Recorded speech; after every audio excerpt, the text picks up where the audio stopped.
दोस्तों, जीवन में हम अक्सर यह सोचते हैं कि हमारी कड़ी मेहनत और क्षमताएं ही हमें सफलता दिलाएंगी, लेकिन वास्तविक जीत तब मिलती है जब हम अपने मार्गदर्शकों, शक्तिशाली लोगों और उनकी मान्यताओं को समझते हुए अपनी रणनीति तय करते हैं। कभी कभी हमें यह सीखना होता है कि कब चुप रहना है और कब अपनी चमक को उजागर करना है। स्टोइक दर्शन यही सिखाता है, संयम से चलो, अहंकार से बचो और समझदारी से काम लो। आज हम एक और दिलचस्प कहानी सुनेंगे जो हमें यही सिखाएगी। यह कहानी एक छोटे से गाँव के एक युवक अर्जुन की है। अर्जुन एक बहुत ही प्रतिभाशाली धनुर्धारी था जिसने अपनी कला में निपुणता हासिल की थी। उसकी पहचान उसके कौशल के कारण हर जगह फैल चुकी थी और वह महान गुरु की शरण में प्रशिक्षण लेने गया। गुरु का नाम भी प्रसिद्ध था और उनकी शिक्षा का बहुत बड़ा प्रभाव था। अर्जुन ने गुरु के साथ वर्षों तक साधना की और उसकी कला में अद्भुत सुधार हुआ। एक दिन गुरु ने अर्जुन को एक बड़ी चुनौती दी, एक प्रतिष्ठित प्रतियोगिता में भाग लेने का मौका। यह प्रतियोगिता राज्य के राजा के द्वारा आयोजित की गई थी और यह अर्जुन के लिए अपनी कला दिखाने का सुनहरा अवसर था।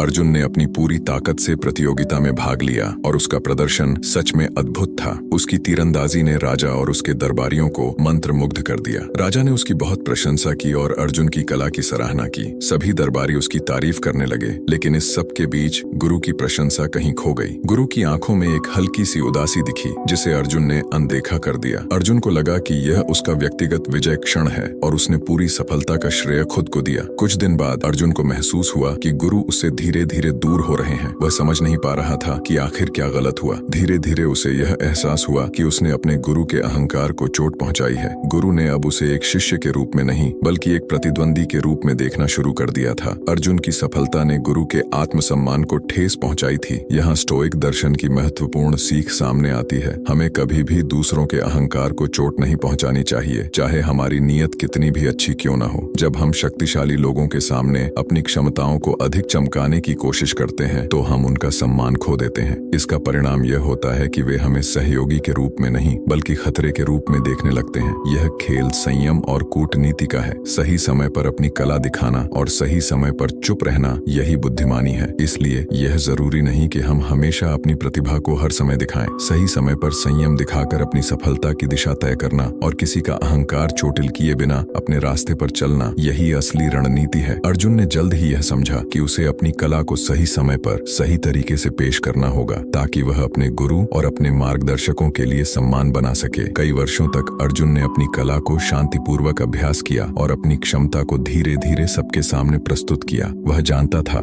कि जीवन में कभी कभी जल्दी सफलता पाने से ज्यादा महत्वपूर्ण यह होता है कि आप जब सही समय पर चमकें तब उसका अधिक प्रभाव हो। जैसे जैसे समय बीतता गया, अर्जुन ने गुरु के साथ अपने संबंधों को फिर से सुधार लिया और उसे इस बात का एहसास हुआ कि उसकी असली सफलता तब होगी जब उसकी जीत दूसरों के योगदान से जुड़ी होगी। हम सभी को यह समझना चाहिए कि जीत सिर्फ हमारी मेहनत या कौशल से नहीं मिलती। सफलता का रास्ता तभी खुलता है जब हम दूसरों के अहंकार का सम्मान करते हैं और समय, परिस्थिति और कूटनीति का सही तरीके से उपयोग करते हैं। अर्जुन ने यह सीख लिया कि किसी भी शक्तिशाली व्यक्ति के सामने खुद को हर समय चमकाना कभी अच्छा नहीं होता, बल्कि संयम और समझदारी से चलने से ही स्थायी सफलता प्राप्त होती है। जब हम जीवन में अपने संबंधों का सही तरीके से ध्यान रखते हैं और अपने शत्रुओं को भी मित्र के रूप में समझते हैं तो हमारी यात्रा बहुत आसान हो जाती है। हमें यह समझना चाहिए कि हमारी सफलता कभी भी किसी के लिए खतरे का कारण न बने। इसके बजाय हमें यह सुनिश्चित करना चाहिए कि हम दूसरों के आत्मसम्मान का सम्मान करते हुए अपने लक्ष्य तक पहुंचे। इस प्रकार जीवन की हर यात्रा सफलता और संयम से भरी हो सकती है। इस कहानी का संदेश यही है, सही समय पर चमकना